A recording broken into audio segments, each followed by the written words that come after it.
Capítulo 10. Witchcraft.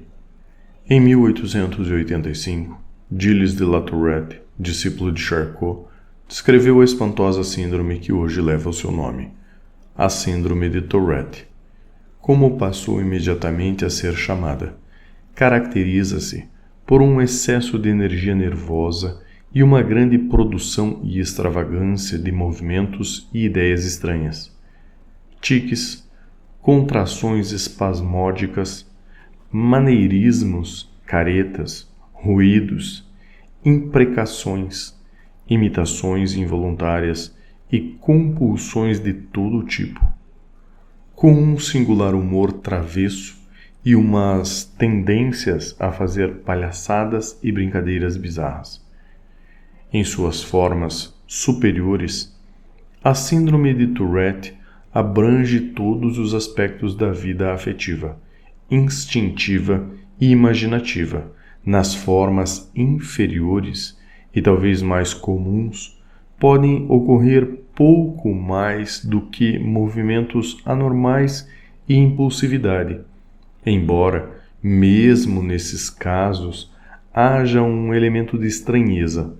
A síndrome foi amplamente reconhecida e descrita nos últimos anos do século XIX, pois essa foi uma época em que predominou uma neurologia abrangente, que não hesitava em conjugar orgânico e psíquico. Evidenciou-se, para Tourette e seus colegas, que essa síndrome era uma espécie de possessão por impulsos e ânsias primitivas, mas também que era uma possessão com uma base orgânica, um distúrbio neurológico bem definido, embora não descoberto. Nos anos imediatamente subsequentes à publicação dos trabalhos originais de Tourette, foram descritas várias centenas de casos dessa síndrome, nunca surgindo dois casos exatamente iguais. Ficou claro que havia formas brandas e benignas e outras terrivelmente grotescas e violentas. Também se evidenciou que algumas pessoas eram capazes de acolher a síndrome de Tourette e acomodá-la em uma personalidade adaptável, até mesmo se beneficiando da rapidez de pensamento, associação e invenção que adquiriram com a síndrome, ao passo que outros podiam, de fato, ser possuídos e praticamente não conseguir alcançar uma identidade real em meio à tremenda pressão e caos dos impulsos da síndrome. Havia sempre, como afirmou Luria, com relação ao seu mnemonista, uma luta entre coisa e o eu. Charcot e seus discípulos, entre os quais Freud e Babinski, além de Tourette, tiveram entre os últimos de sua profissão a possuir uma visão conjunta de corpo e alma, coisa e eu, neurologia e psiquiatria. No final do século, ocorreu uma cisão entre uma neurologia sem alma e uma psicologia sem corpo, e com isso o desaparecimento da compreensão da síndrome de Tourette. Esta, de fato, parecia ter desaparecido ela própria, praticamente não havendo informes sobre a doença na primeira metade do século XX. Alguns médicos, na verdade, consideravam-na mítica, um produto da imaginação fértil de Tourette. A maioria nunca ouvira falar da síndrome. Ela ficou tão esquecida quanto a grande epidemia da doença do sono da década de 20. O esquecimento da doença do sono, encefalite letárgica, e a doença de Tourette têm muito em comum. Ambos os distúrbios eram extraordinários e de tal modo estranhos que não se conseguia acreditar neles. Pelo menos a medicina tacanha não conseguia. Eles não podiam ser enquadrados nas estruturas convencionais de medicina e, portanto, foram esquecidos e misteriosamente desapareceram. Mas existe uma afinidade mais profunda que se insinuou na década de 20 nas formas hipercinéticas ou frenéticas que a doença do sono assumiu. Ocasionalmente, esses pacientes no início da doença tenderam a apresentar uma excitação crescente da mente e do corpo, movimentos violentos, tiques, compulsões de todo tipo. Algum tempo depois, foram acometidos por um destino oposto, um sono avassalador, semelhante ao transe, no qual fui encontrá-los 40 anos mais tarde. Em 1969, administrei levodopa e esses pacientes com doença do sono ou pós-encefalítico, a levodopa é um precursor do transmissor dopamina, que em seus cérebros encontrava-se em níveis baixíssimos. Os pacientes foram transformados pela droga. Primeiro, foram despertados do torpor para a saúde. Depois, foram impelidos na direção do outro polo, tiques e frenesi. Essa foi a minha primeira experiência com a síndrome, afim à de Tourette, excitações tremendas, impulsos violentos, muitas vezes combinados com um humor esquisito, travesso. Comecei a falar em tourettismo, embora nunca tivesse visto um paciente com a síndrome de Tourette. No início de 1971, o Washington Post, que se interessara pelo despertar de meus pacientes pós-encefalíticos, perguntou-me como eles estavam passando e respondi: estão com tiques, o que os levou a publicar um artigo sobre tiques. Depois da publicação desse artigo, recebi inúmeras cartas, a maioria das quais passei para meus colegas, mas um desses pacientes concordei em atender, Ray. No dia seguinte, aquele em que conheci Ray, pareceu-me notar 3 pessoas com a síndrome de Tourette nas ruas no centro de Nova York. Fiquei pasmo, pois dizia-se que essa síndrome era raríssima. Sua incidência, segundo li, era de 1 em 1 milhão. E, no entanto, eu aparentemente vira 3 exemplos em 1 hora. Mergulhei em um turbilhão de perplexidade e reflexão. Seria possível que todo aquele tempo eu viesse deixando passar tudo isso, não vendo pacientes assim ou vagamente descartando-os como nervosos, birutas ou irrequietos? Seria possível que todos estivessem deixando de notá-los? Seria possível que a síndrome de Tourette não fosse uma raridade e sim muito comum, digamos, 1000 vezes mais comum do que o suposto até então? No dia seguinte, sem procurar deliberadamente, vi mais 2 na rua. Concebi então uma fantasia, estapafúrdia, ou um gracejo comigo mesmo, suponhamos. Pensei que a síndrome de Tourette seja muito comum, mas deixe de ser reconhecida. Porém, uma vez reconhecida, passa a ser vista com mais facilidade e constantemente.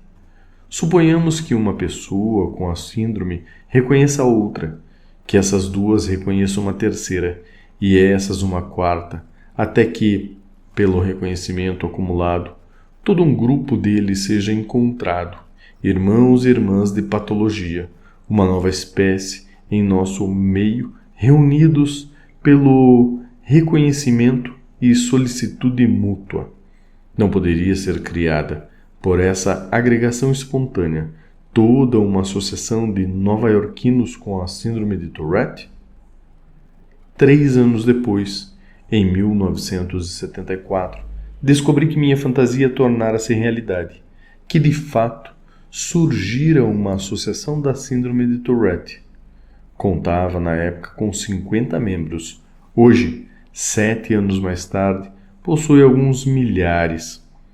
Esse aumento espantoso deve ser atribuído aos esforços da própria TSA, muito embora ela se compõe apenas de pacientes, seus familiares e médicos. A entidade tem demonstrado uma habilidade infinita em suas tentativas de tornar conhecidas, ou, no melhor sentido, divulgar, as dificuldades dos que têm a síndrome. Despertou interesse e preocupação responsáveis, em lugar da repugnância e descaso com que antes eram tratados os doentes da síndrome. Incentivou pesquisas de todos os tipos, das fisiológicas às sociológicas, pesquisas sobre a bioquímica do cérebro desses pacientes, os fatores genéticos e outros que podem codeterminar a síndrome, as associações e reações anormalmente rápidas e indiscriminadas que a caracterizam.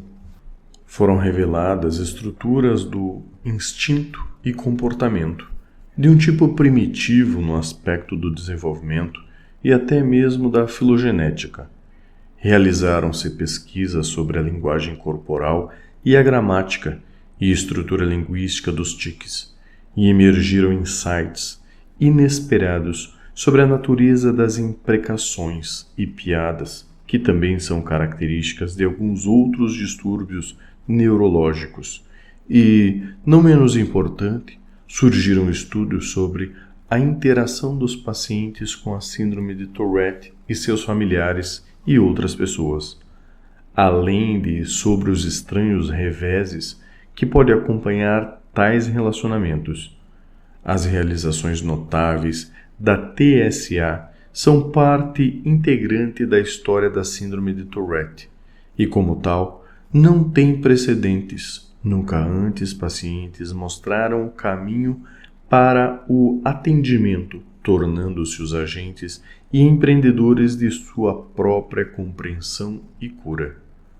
O que emergiu nesses últimos 10 anos, em grande medida sob a égide e o estímulo da TSA, é uma clara confirmação da intuição de Gilles de La Tourette, de que essa síndrome realmente possui uma base neurológica orgânica. A coisa na síndrome de Tourette, assim como a coisa no parkinsonismo e na coreia, reflete o que Pavlov denominava força cega do subcórtex, um distúrbio das partes primitivas do cérebro que governam a animação e o impulso. No parkinsonismo, que afeta o movimento, mas não a ação em si, o distúrbio encontra-se no mesencéfalo e suas conexões, na coreia, que constitui um caos de quase ações fragmentárias. O distúrbio reside em níveis superiores dos gânglios da base. Na síndrome de Tourette, onde ocorre a excitação das emoções e paixões, o distúrbio das bases primárias instintivas do comportamento, a perturbação, parece encontrar-se nas partes mais superiores do cérebro velho, tálamo, hipotálamo, sistema límbico e amígdala, onde se encontram em determinantes afetivos e instintivos básicos da personalidade. Portanto, a síndrome de Tourette, tanto patológica quanto clinicamente, constitui uma espécie de elo perdido entre corpo e mente, situando-se, por assim dizer, entre a coreia e a mania. Assim como nas raras formas hipercinéticas da encefalite letárgica e em todos os pacientes pós-encefalíticos sobrecitados por levodopa, os pacientes com a síndrome de Tourette ou tourettismo originário de qualquer outra causa, ataques, tumores cerebrais, intoxicações ou infecções, parecem ter um excesso de transmissores excitadores no cérebro, especialmente do transmissor dopamina.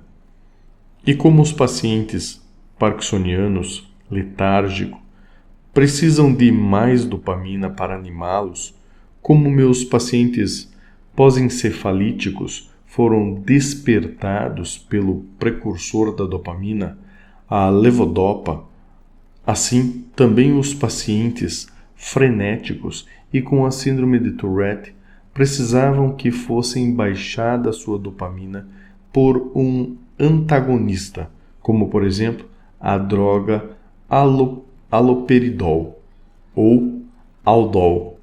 Por outro lado, não existe apenas um excesso de dopamina no cérebro das pessoas como a síndrome de Tourette, assim como não há apenas uma deficiência de dopamina no cérebro dos parkinsonianos. Existem também alterações muito mais sutis e mais disseminadas, como se poderia esperar em um distúrbio capaz de alterar a personalidade. Há inúmeros caminhos sutis da normalidade que diferem do paciente e de paciente para paciente, e de um dia para outro em um mesmo paciente. O Aldol pode ser uma resposta para a síndrome de Tourette, mas nem essa nem qualquer outra droga pode ser a resposta, assim como a levodopa também não é a resposta para o parkinsonismo.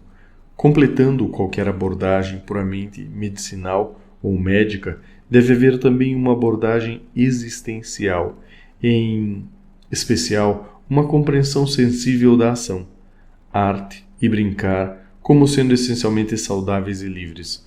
Portanto, antagônicas e ímpetos e impulsos grosseiros, a força cega do subcórtex que aflige esses pacientes. O parkinsonismo imóvel é capaz de cantar e dançar, e quando o faz, livra-se completamente do parkinsonismo. E quando o galvanizado paciente com síndrome de Tourette canta, brinca ou representa, é por sua vez completamente libertado de seus sintomas. Então, o eu predomina e reina sobre a coisa.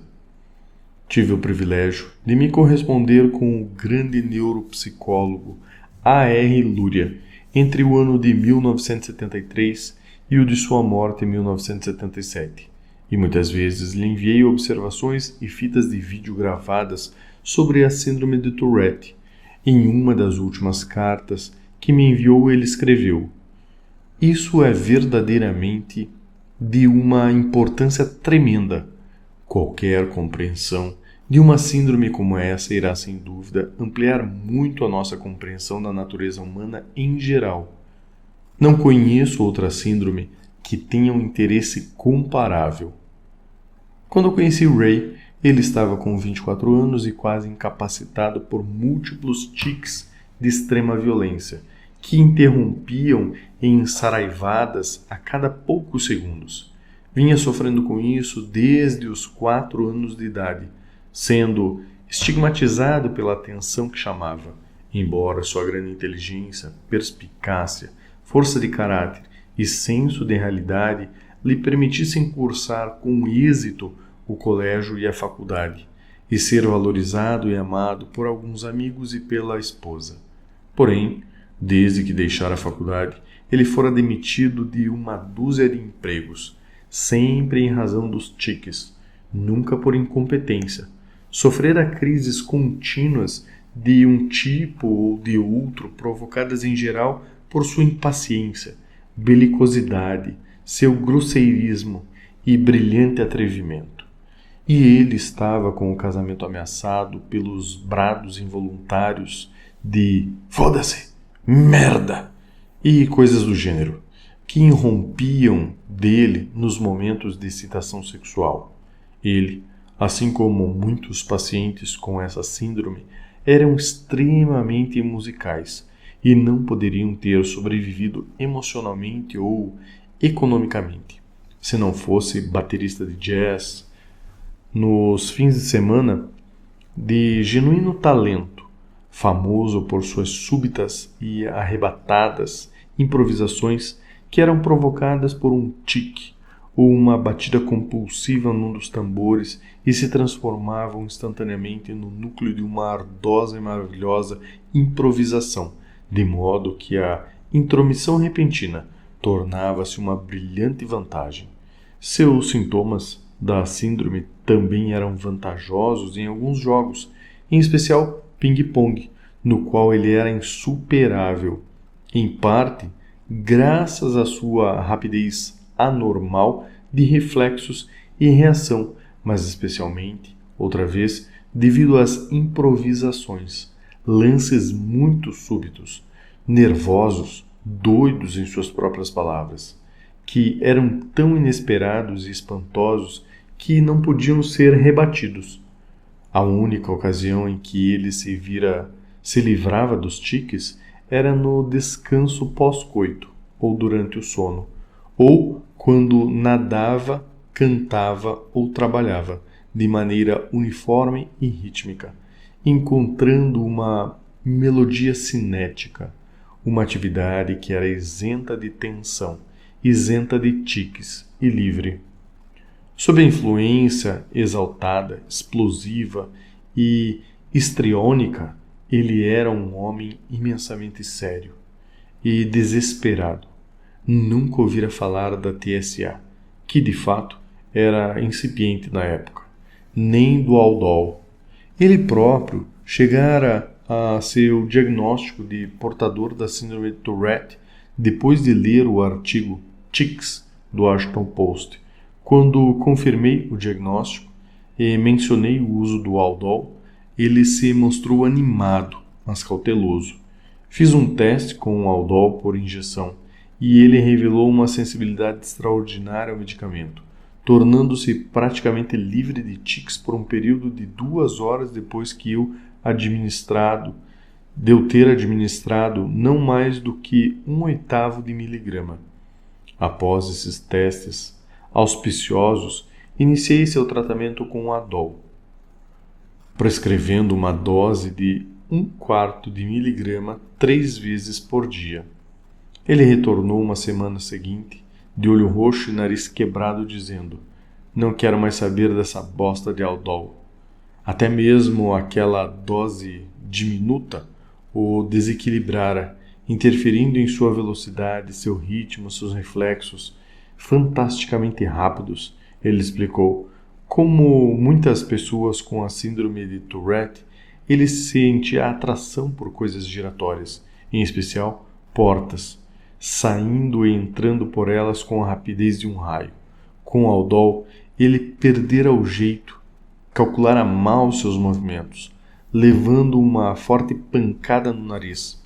Além disso, muitos de seus tiques, longe de desaparecerem, haviam simplesmente se tornado mais lentos e imensamente mais duradouros. Ele podia ficar petrificado em meio a um tique. Em suas palavras, e se ver em uma postura quase catatônica. Ferenczi certa vez afirmou que a catatonia era o oposto dos tiques e sugeriu que esses fossem denominados cataclonia. Mesmo com aquela dose diminuta, Ray apresentava um quadro marcante de parkinsonismo, distonia, catatonia e bloqueio psicomotor, com uma reação que parecia tremendamente desfavorável, sugerindo não a insensibilidade, mas uma sensibilidade tão exagerada, tão patológica, que talvez somente fosse possível fazê-lo passar de um extremo ao outro, da aceleração e tourettismo à catatonia e parkinsonismo, sem possibilidade de um meio termo benéfico. Compreensivelmente, ele ficou desalentado com a experiência e com essa ideia, e também com uma outra que mencionei. Suponhamos que fosse possível eliminar os tiques, disse ele. O que sobraria? Eu sou composto de tiques. Não há mais nada. Ao menos, gracejando, ele parecia não ter senso de identidade, exceto como uma pessoa com tiques, intitulando-se o Homem dos Tiques do Present Broadway. Falava sobre si mesmo na terceira pessoa, tratando-se por Whitchick Ray, acrescentando que era tão propenso a xistes com tics e tics com xistes, que já nem sabia se isso era uma bênção com xistes, já que nem sabia, o que fazer com essa bênção ou com uma maldição. Declarou que não podia imaginar a vida sem a síndrome de Tourette e nem tinha certeza de que gostaria de uma vida assim. Nesse momento, lembrei-me vividamente do que eu presenciara no caso de alguns de meus pacientes pós-encefalíticos que haviam mostrado sensibilidade incomum à levodopa. Eu observara, não obstante, que haviam condições de transcender aquela sensibilidade e instabilidade fisiológicas extremas, se fosse possível para o paciente levar uma vida rica e plena, que o equilíbrio existencial ou domínio de si em uma vida assim podia sobrejulgar um grave desequilíbrio fisiológico. Julgando que Ray também guardava em si tais possibilidades, que, apesar do que ele próprio dissera, ele não era incorrigivelmente centralizado em sua doença, de modo exibicionista ou narcisista, sugeri que nos encontrássemos semanalmente por um período de 3 meses. Durante esse tempo, ele tentaria imaginar a sua vida sem a síndrome de Tourette. Exploraríamos ainda que apenas em pensamentos e sentimentos o quanto a vida podia oferecer, e ele, sem as perversas atrações e atenções da síndrome, examinaria o papel e a importância econômica da síndrome de Tourette para ele e como ele poderia sobreviver sem os mesmos. Exploraríamos tudo isso por 3 meses e depois faríamos uma tentativa com o Aldol. Seguiram-se 3 meses de exploração profunda e paciente, na qual muitas vezes com grande resistência, a despeito da falta de fé em si mesmo e na vida, todo tipo de potencialidade sadia e humana vieram à luz, potencialidades que, de algum modo, haviam sobrevivido a 20 anos de uma grave síndrome de Tourette e que uma vida tourética, oculta no âmago mais profundo e mais forte da personalidade. Essa exploração foi em si mesma excitante e encorajadora e nos deu pelo menos uma esperança limitada e do que de fato aconteceu. Superou todas as nossas expectativas e mostrou não ser mero fogo de palha, mas uma forte e permanente transformação da reatividade, pois quando voltei a administrar Aldol a Ray, na mesma dose diminuta de antes, ele se viu livre dos tiques, mas sem os efeitos perniciosos significativos, e assim tem permanecido nos últimos 9 anos. Os efeitos do Aldol, nesse caso, foram milagrosos, mas só quando se aceitou a possibilidade de um milagre. Seus efeitos iniciais haviam sido quase catastróficos, em parte, sem dúvida, por motivos fisiológicos, mas também porque qualquer cura ou renúncia da síndrome de Tourette, naquele momento, teria sido prematura e economicamente impossível. Tendo apresentado a síndrome desde os 4 anos de idade, Ray não tinha experiência de uma vida normal. Era altamente dependente daquela doença exótica. E o que era natural a empregava e explorava de várias maneiras. Ele não estava de início disposto a abrir mão de seu mal, e só posso pensar, talvez nunca se mostre disposto sem aqueles 3 meses de preparo intensivo, de análise e reflexão imensamente árdua, concentrada e profunda. Os últimos 9 anos têm sido, de um modo geral, um período feliz para Ray, uma libertação, além de qualquer expectativa possível. Após 20 anos de confinamento pela síndrome de Tourette, compelindo a isso e aquilo pela grosseria fisiologia da doença, Ray desfruta de uma amplitude e liberdade que nunca imaginara possível, ou que, no máximo, durante nossas análises, imaginara apenas teoricamente possível. Seu casamento é uma relação tenra e estável, E agora ele também é pai. Ele tem vários bons amigos que gostam dele e o valorizam como pessoa, e não simplesmente como um talentoso palhaço com a síndrome de Tourette. Participa de modo significativo de sua comunidade local e tem um cargo de responsabilidade no trabalho. Contudo, permanecem alguns problemas talvez inseparáveis do fato de ter a síndrome de Tourette e de tomar Adol.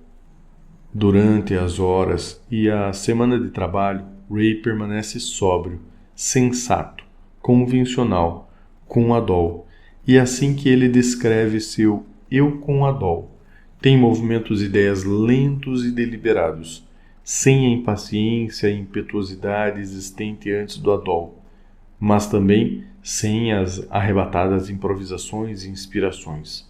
Até seus sonhos têm um caráter diferente, realizações, manifestações de desejo. Ele explica, sem sinais de elaborações, das exorbitâncias da síndrome de Tourette. Ele se mostra menos espirituoso, menos veloz nas réplicas, não mais fervilhando de tiques com xistes ou xistes com tiques, não apreciando o ping-pong ou outros jogos, nem se destaca dos mesmos, não sente aquele urgente instinto assassino, o instinto de vencer, de derrotar o outro homem. Mostra-se menos competitivo nessas ocasiões e também menos brincalhão, e perdeu o impulso ou aptidão para os súbitos movimentos doidos que o empregam e pegam todo mundo de surpresa.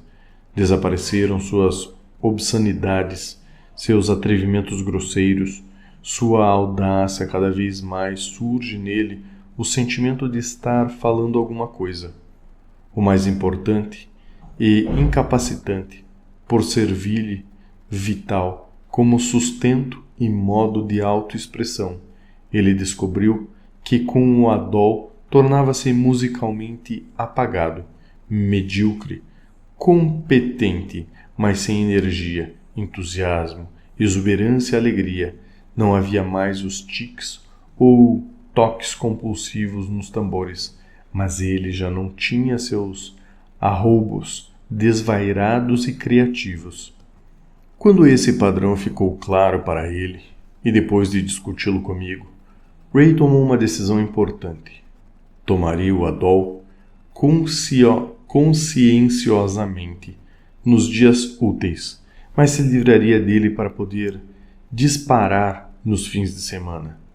Tem feito isso nos últimos 3 anos. Assim, hoje em dia existem 2 Rays, o com e o sem Adol. Existe o cidadão cometido, ponderado e sereno, de segunda a sexta-feira, e existe o Witchick Ray, inconsequente, frenético, inspirado nos finais de semana. É uma situação estranha, como ele é o primeiro a admitir. Ter a síndrome de Tourette é uma loucura. É como estar bêbado o tempo todo. Estar sob o efeito do Adol é sem graça, deixa a pessoa certinha e sóbria. Em nenhum desses 2 estados é realmente livre. Vocês, normais, que possuem os transmissores certos nos lugares certos no cérebro, têm todos os sentimentos, todos os estilos disponíveis, o tempo todo, serenidade, veleidade, o que quer que seja apropriado. Nós, os que temos a síndrome, não. Somos forçados à leviandade pela síndrome e forçados à serenidade quando tomamos Adol. Vocês são livres, têm um equilíbrio natural. Nós precisamos tirar o maior proveito possível de um equilíbrio artificial. Ray, de fato, tira o melhor proveito possível e leva uma vida plena, apesar da síndrome de Tourette, apesar do Adol, apesar da não liberdade e do artificial, apesar de ser privado do direito inato da liberdade natural que a maioria de nós desfruta. Mas ele foi ensinado por sua doença e, com certo modo, a transcendeu. Como Nietzsche, ele diria: Atravessei muitos tipos de saúde e continuo atravessando. Quanto à doença, não somos quase tentados a perguntar se somos capazes de passar sem ela. Só a dor intensa é a suprema libertadora do espírito. Paradoxalmente, Ray, privado da saúde fisiológica natural, animal, encontrou uma nova saúde, uma nova liberdade. Por meio das vicissitudes a que está sujeito, ele alcançou o que Nietzsche gostaria de denominar a grande saúde, um raro humor, bravura e resiliência de espírito, apesar dele ter, ou porque tem, a síndrome de Tourette.